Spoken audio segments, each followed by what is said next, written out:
Hi hello welcome back to Rajani at kitchen. Navaratri ദിനത്തോടനുബന്ധിച്ചുള്ള എപ്പിസോഡാണിത്.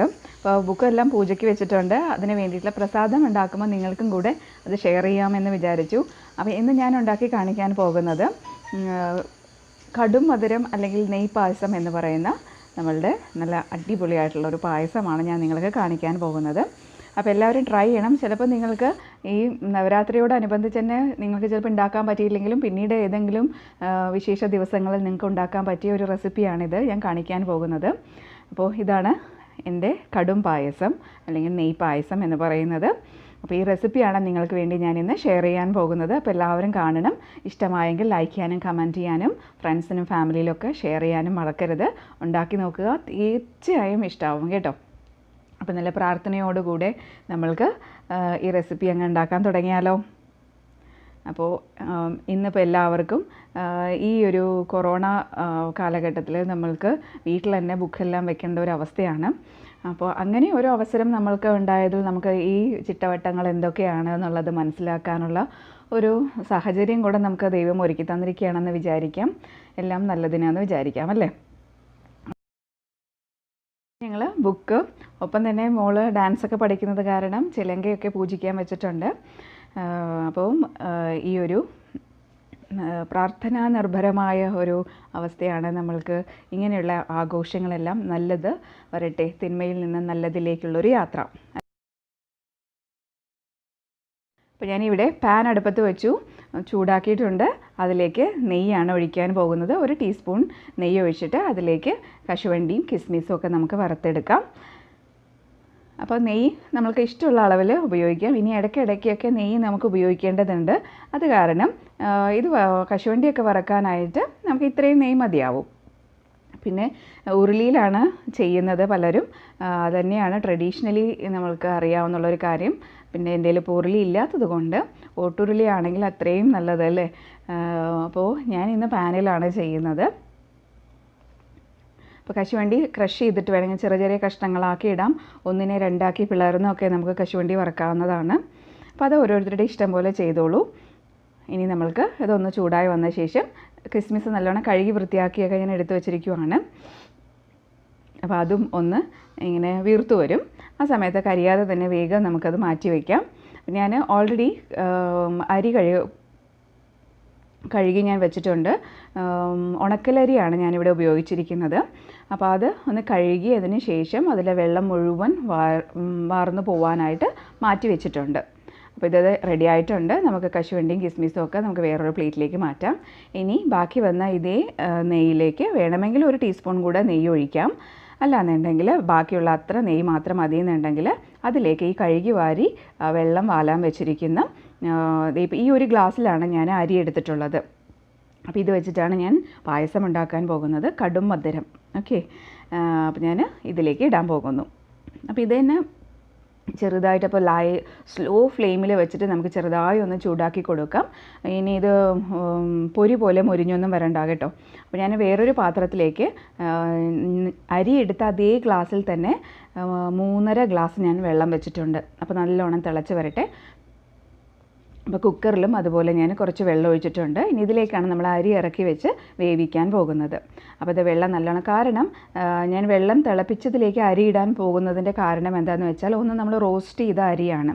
അപ്പോൾ റോസ്റ്റ് ചെയ്ത അരി ഒരുപാട് അങ്ങനെ ഉടഞ്ഞൊന്നും പോവില്ല, നമ്മൾക്ക് നല്ല ചോറ് പോലെ കഴിക്കാനും പറ്റും. എന്നാൽ നല്ലൊരു ടേസ്റ്റാണ്. നമ്മൾ പലപ്പോഴും അമ്പലങ്ങളിൽ കഴിച്ചിട്ടില്ലേ. അപ്പോൾ ആ ഒരു രീതിയിലാണ് ഞാൻ ചെയ്യാൻ പോകുന്നത്. അമ്പലങ്ങളിൽ ചിലപ്പോൾ എനിക്ക് തോന്നുന്നു ഇങ്ങനെ വറുക്കാറില്ല, ഇങ്ങനെ ഡയറക്റ്റായിട്ട് ചെയ്യലാന്ന് എനിക്ക് തോന്നുന്നത്. അപ്പോൾ ഇതേ ഞാൻ ആ തിളച്ച വെള്ളത്തിലേക്ക് അരി ചെറുതായിട്ടൊന്ന് വറുത്തെടുത്തതിനെ, നെയ്യിൽ വറുത്തെടുത്തതിനെ ഞാൻ ഇതിലേക്ക് ഇട്ട് യോജിപ്പിച്ച് ആ തീ അങ്ങ് ഓഫ് ചെയ്യാം. എന്നിട്ട് നമുക്കിതിലേക്ക് കുക്കറിലേക്ക് ഇറക്കി വെച്ച് വേവിച്ചെടുക്കാം. അപ്പോൾ ഉണക്കലരിയാണ് ഞാൻ ഉപയോഗിച്ചിരിക്കുന്നത്. ഉണക്കലരി അത്ര അവൈലബിൾ അല്ലാത്ത ഏരിയയിൽ ഇത് പച്ചരി വെച്ചിട്ടും ചെയ്യാവുന്നതാണ്. അപ്പോൾ ഇതേ മെത്തേഡൊക്കെ അങ്ങ് ഫോളോ ചെയ്താൽ മതിയാവും. അപ്പോൾ ആ വെള്ളം എന്തായാലും വെള്ളം തിളച്ച തന്നെയാണ്. അപ്പോൾ നമുക്ക് തീ ഓഫ് ചെയ്തിട്ട് കുക്കറിലേക്ക് മാറ്റി ഒരു വിസിലങ്ങ് എടുക്കാം. അപ്പോൾ പൂജാപ്രസാദമായി വിളമ്പാനും അല്ലാതെ വിശേഷ അവസരങ്ങളിലൊക്കെ നമ്മുടെ വീട്ടിലൊരു പിറന്നാൾ വന്നാലും പണ്ടൊക്കെ ഇത്തരം പായസങ്ങളൊന്നും ഇല്ലല്ലോ. ഒരു പരിപ്പ് പായസമോ അല്ലെങ്കിൽ ഇങ്ങനെയുള്ള പാൽ പായസം, സേമിയ പായസം അല്ലേ, ചവ്വരി പായസം. അപ്പോൾ വളരെ ലൈറ്റായിട്ടുള്ള ഒരു സെലിബ്രേഷൻ ആഗ്രഹിക്കുന്നവർ ഇതൊക്കെ ചെയ്താൽ മതിയാവും അല്ലേ. അപ്പോൾ വീണ്ടും ഞാൻ തേങ്ങാക്കൊത്ത് വറുക്കാൻ മറന്നുപോയി. അതുകൊണ്ടാണ് വീണ്ടും ഞാൻ പാൻ ചൂടാക്കിയിട്ട് ഒരു സ്പൂൺ നെയ്യ്, അതിൽ ഒരു 1/4 കപ്പ് തേങ്ങാക്കൊത്ത് ഞാൻ ഇടാൻ പോകുന്നത്. അപ്പോൾ അതൊന്ന് ചുമന്ന ഒരു നല്ല ബ്രൗൺ നിറമാവുന്നവരെ വറുത്തെടുക്കുക. അപ്പോൾ തേങ്ങ വേണമെങ്കിൽ ചിരവിയും നമുക്ക് ചേർക്കാവുന്നതാണ്. അപ്പോൾ ഞാൻ ഈ നെയ്യ് പായസത്തിൽ അല്ലെങ്കിൽ കടും മധുരത്തിൽ പഴമൊന്നും അരിഞ്ഞിടുന്നില്ല കേട്ടോ. നമ്മളിപ്പോൾ അമ്പലങ്ങളിൽ കഴിക്കുന്ന നെയ്യ് പായസത്തിലോ അല്ലെങ്കിൽ കൂട്ടുപായസത്തിലാണ് കൂടുതലും ഈ പഴമൊക്കെ അരിഞ്ഞിടുന്നത്. ഞാനത് ചെയ്യുന്നില്ല. കടും മധുരം എന്ന് പറഞ്ഞാൽ അത്ര ഡാർക്ക് കളറായിരിക്കുന്ന പായസമാണ്. അപ്പോൾ പായസത്തിൽ നല്ല മധുരം ഉണ്ടാവണം. കുറേ നാൾ ഇരുന്നാലും പുറത്ത് ഫ്രിഡ്ജിൽ വെക്കാതെ തന്നെ ഇരുന്നാലും പുറത്ത് സാധാരണ രീതിയിൽ നമ്മൾ ബോട്ടിലിൽ എയർ ടൈറ്റായുള്ള പാത്രങ്ങളിൽ അടച്ചു വെച്ചാൽ തന്നെ കുറേ നാൾ നമ്മൾക്ക് ഇത് ഉപയോഗിക്കാം. അതാണ് നമ്മുടെ ഈ കടും മധുരത്തിൻ്റെ പ്രത്യേകത. അപ്പോൾ നമ്മുടെ തേങ്ങാക്കൊത്തെല്ലാം നല്ല രീതിയിൽ മൂത്ത് വന്നിട്ടുണ്ട്. ട്രാൻസ്ഫർ ചെയ്യാം. ഇനിയിപ്പോൾ ഞാൻ പറഞ്ഞല്ലോ, ഉരുളിയിലല്ല ഞാൻ പായസം ഉണ്ടാക്കാൻ പോകുന്നത്, ഈ പാനിൽ തന്നെയാണ്. അപ്പോൾ അരി നന്നായി വന്നിട്ടുണ്ട്. ഒരുപാട് കുഴഞ്ഞ രീതിയിൽ വേവിക്കരുത്. അപ്പോൾ ഒരു വിസിൽ ധാരാളം മതി. അപ്പം ഇച്ചിരി നമ്മളിങ്ങനെ കൈകൊണ്ട് ഞെരടി നോക്കിക്കഴിഞ്ഞാൽ അകം വെന്തിട്ടുണ്ടായിരിക്കണം. അല്ലെങ്കിൽ ഇപ്പോൾ ശർക്കര കൂടെ ചേർക്കുമ്പോൾ ഒന്നുകൂടെ അത് മൂരിച്ചു പോകാൻ ചാൻസ് ഉണ്ട്. ആ ഒരു രീതി വരരുത്. ചോറ് നമ്മൾ കൈകൊണ്ടൊന്ന് ഞെരടി നോക്കുമ്പോൾ നന്നായി വേകുകയും വേണം. ആ ഒരു ടെക്സ്ചറിൽ വേണം നമ്മൾ അരി എടുക്കാനായിട്ട് കേട്ടോ. അരിയല്ല, ചോറ്.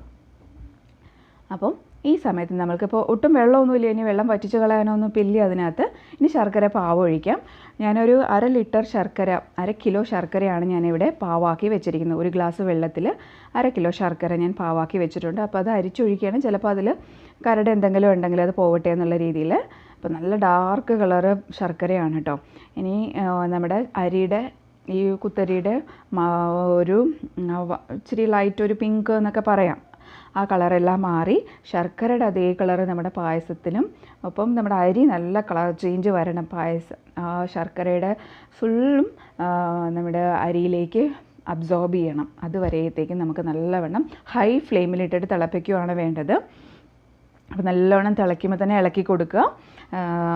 ഇളക്കി അതിൻ്റെ വെള്ളം, പാനിയിലുള്ള വെള്ളം എല്ലാം വറ്റിച്ചെടുക്കണം. അപ്പോൾ ഇടയ്ക്ക് നമുക്ക് നെയ്യ് ആഡ് ചെയ്ത് കൊടുക്കുക, ഓരോ ടീസ്പൂൺ വീതം. ഇതിൽ ഏകദേശം ഒരു 1/4 കപ്പ് നെയ്യ് വേണ്ടി വരും. ഒരു 6-7 ടീസ്പൂൺ വരെ നമ്മൾക്ക് ഇതിൽ നെയ്യ് ഉപയോഗിക്കാം. അതിൽ കൂടുതൽ ഉപയോഗിക്കാം. പക്ഷേ ഒരു മാക്സിമം ഒരു 7 ടീസ്പൂണെങ്കിലും നമുക്ക് നെയ്യ് ഇതിലേക്ക് ഒഴിച്ചു കൊടുത്തുകൊണ്ടിരിക്കണം.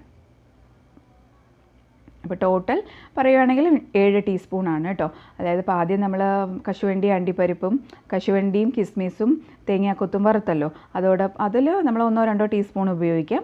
ബാക്കിയുള്ള ഒരു 4-5 ടീസ്പൂൺ നമുക്ക് പായസം ഇങ്ങനെ ഓരോ തവണ ഇങ്ങനെ ഇളക്കി കൊടുക്കുമ്പോഴും ഇങ്ങനെ പത വരുമ്പോഴും ഒക്കെ നമുക്ക് ഓരോ ടീസ്പൂൺ വീതം ഇളക്കി കൊടുക്കുക.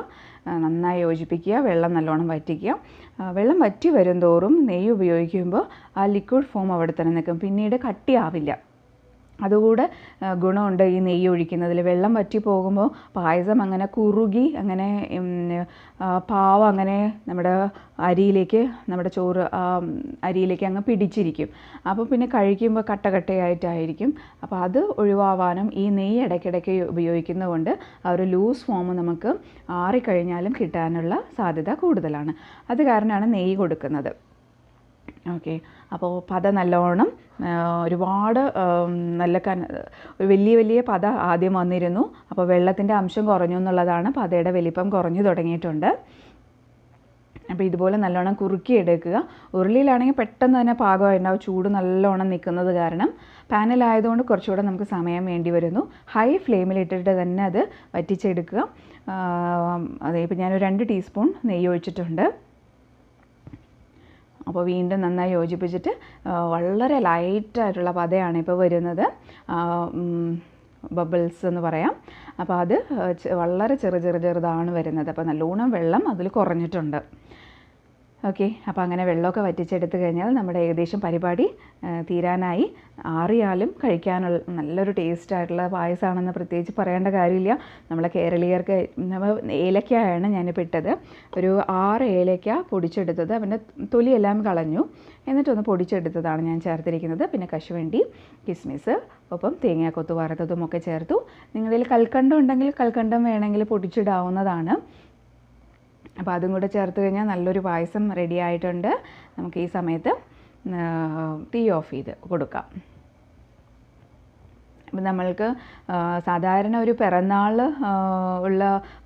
കുട്ടികളുടെ പിറന്നാൾ വരുന്ന സമയങ്ങളിലും പലപ്പോഴും പണ്ടൊക്കെ വീടുകളിൽ ഈ ഒരു പായസമായിരിക്കും ഉണ്ടാക്കുന്നത്. അപ്പോൾ ഇതൊക്കെ തന്നെയാണ് അന്നത്തെ ഗ്രാൻഡ് എന്ന് പറയുന്ന അല്ലേ പായസങ്ങൾ. അപ്പോൾ നെയ്പായസം ഒരു ടീസ്പൂണൊക്കെ കഴിച്ചാൽ മതി, നമ്മൾക്ക് സാറ്റിസ്ഫൈഡ് ആവും, അത് തീർച്ചയാണ്. അപ്പോൾ ഞാൻ തീ ഓഫ് ചെയ്തതിന് ശേഷവും തീയിൽ നമ്മുടെ അടുപ്പിൽ നിന്ന് മാറ്റുന്നതിന് തീ ഓഫ് ചെയ്തിട്ടുണ്ട്. സ്റ്റൗവിൽ നിന്ന് മാറ്റുന്നതിന് മുമ്പായിട്ട് ഞാൻ 1 ടീസ്പൂൺ കൂടെ നെയ്യ് ഒഴിച്ചു. അപ്പോൾ ഇത്രയൊക്കെ ഉള്ളൂ ഇതിൻ്റെ പരിപാടി. വലിയ മെനക്കെട്ട പരിപാടിയൊന്നുമല്ല, വേഗം തന്നെ. ഇപ്പോൾ നമുക്ക് കുക്കറൊക്കെ ഉള്ളത് കാരണം പെട്ടെന്ന് തന്നെ ഈ പായസം ഉണ്ടാക്കിയെടുക്കാവുന്നതാണ്. ഇനി ടിപ്പ് ഓഫ് ദി ഡേ എന്ന് പറയുന്നത് ഇതാണ്. എൻ്റെ ഒരു പാത്രത്തിലേക്ക് നല്ല ഫ്രഷ് ആയിട്ടുള്ള വാഴയില തന്നെ ഉപയോഗിക്കുക. അതിലേക്ക് നമ്മുടെ പായസം, ആ ചൂടോടുകൂടിയുള്ള പായസം നമ്മളിതിലേക്ക് പകർന്നു വയ്ക്കാം. നമുക്കിപ്പോൾ ദൈവത്തിന് നേദിക്കാനായിട്ട് നമ്മൾ പായസം വെക്കുന്നത് ഇത്തിരി ആറിയാലും കുഴപ്പമില്ല. പക്ഷേ ഈ ഒരു സ്റ്റെപ്പ് നിങ്ങൾ സ്കിപ്പ് ചെയ്യാതെ ചെയ്യുക. അത് നല്ലൊരു ടേസ്റ്റ് കൊടുക്കും നമ്മുടെ പായസത്തിന്. ഈ പായസം ചൂടോട് കൂടെ തന്നെ ഈ വാഴയിലയിലേക്ക് ഒരു പാത്രം വെച്ച് വാഴയിലയിലേക്ക് അങ്ങനെ പകർത്തിയെടുക്കുക. എന്നിട്ട് കുറച്ച് നേരം വാഴയില കൊണ്ട് തന്നെ മൂടുക. വേറെ പ്ലേറ്റ് ഒന്നും വേണ്ട, വാഴയില കൊണ്ട് തന്നെ മൂടി കുറച്ച് നേരം വയ്ക്കുക. എന്നിട്ട് നമ്മൾ നിവേദിക്കാനായിട്ട് എടുക്കാം. ഓക്കെ, അപ്പോൾ ഇത് ഏത് പായസം ഉണ്ടാക്കിയാലും നിങ്ങൾ, അതായത് അമ്പലപ്പായസം എന്നുള്ള രീതിയിൽ നിങ്ങൾ ഏത് പായസം ഉണ്ടാക്കിയാലും ഇങ്ങനെ നിങ്ങൾ ചെയ്ത് നോക്കൂ. നല്ല അടിപൊളി ടേസ്റ്റായി കിട്ടും.